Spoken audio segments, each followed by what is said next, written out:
हिमाचल प्रदेश राज्य आपदा प्रतिक्रिया बल ने एक बार फिर राष्ट्रीय स्तर पर उत्कृष्ट प्रदर्शन करते हुए इतिहास रचा है। गाजियाबाद स्थित 8वीं बटालियन एनडीआरएफ परिसर में 9 से 11 मार्च 2026 तक आयोजित नेशनल प्रतियोगिता में हिमाचल की टीम ने प्रथम स्थान हासिल किया। प्रदेश की एसडीआरएफ टीम ने लगातार दूसरे वर्ष यह खिताब अपने नाम किया है। इस प्रतियोगिता में देशभर के 27 राज्यों और केंद्र शासित प्रदेशों की 30 टीमों ने हिस्सा लिया, जिसमें हिमाचल की टीम ने सभी को पछाड़ते हुए शीर्ष स्थान प्राप्त किया।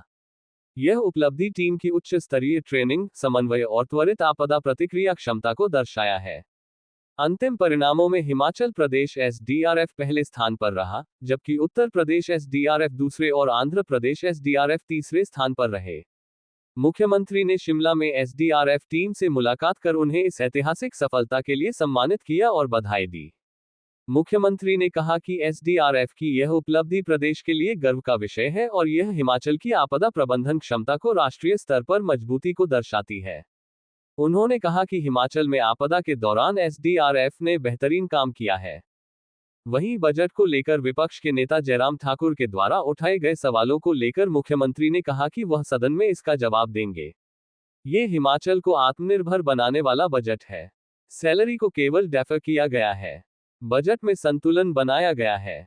उन्होंने कहा कि जयराम ठाकुर सरकार को 70,000 आरजीडी और जीएसटी कंपनसेशन का पैसा मिला, जबकि हमें महज 17,000 करोड़ मिला है। बावजूद इसके सरकार काम कर रही है। ये हमारी 3 साल की नीतियों का परिणाम है। पंजाब दस्तक के लिए सुरेंद्र राणा की रिपोर्ट। देखिए, एसडीआरएफ ने पूरे ऑल इंडिया में पहला स्थान प्राप्त किया है। मुझे खुशी है कि छोटी सी स्टेट होने के नाते पूरे राज्यों में हमारा राज्य एसडीआरएफ की प्रतियोगिता में पहले नंबर पर आया है और 2 आपदाओं में एसडीआरएफ ने बहुत अच्छा हिमाचल प्रदेश में काम किया है।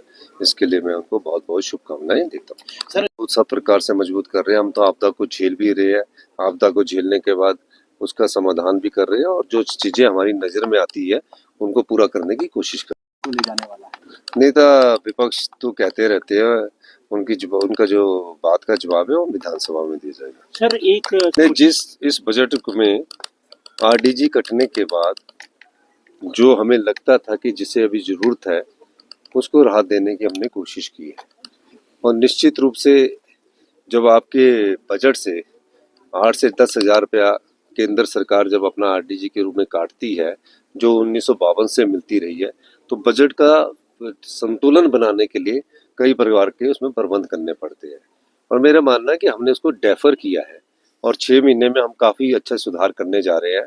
कई योजनाओं का स्वरूप बदलने जा रहे हैं और निश्चित रूप से हम आने वाले समय में हिमाचल आत्मनिर्भरता की ओर बढ़ेगा। सर, डेफर तो होता रहेगा, पर आने वाली जो सरकार है उस पे बोझ पड़ेगा। ये सरकार तो नहीं सर, सरकारों पर बोझ नहीं पड़ेगा। पहले इसको अध्ययन करिए बजट को। धन्यवाद। सर, सवाल ये है कि आपने राहत दी है एक छोटे तबके को और एक बड़ा जो वर्ग है उनको थोड़ा सा डेफर किया है, तो इन दोनों चीजों में नहीं, वो फिर तब तक हम अपने बजट को जो ये कह रहे थे कि आपकी बात को मैं बताना चाह रहा हूँ कि तब तक हमारा बजट के जो फिस्कल प्रूडेंस है हम अपना चुके होंगे और जब पिछले 3 साल से जो हमने नीति अपनाई है उसी के कारण तो हम पिछली बार तो हमको 3200 करोड़ मिला।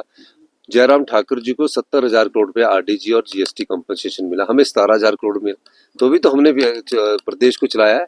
प्रदेश के हित में कई फैसले करने पड़ते हैं और जो चोरी भ्रष्टाचार के दरवाजे से होती है, जिसमें 10 रुपए की चीज 50 रुपए में खरीदी जाती है, उसको हमने रोका और हमने 3 साल में 3800 करोड़ रुपया कमाया है।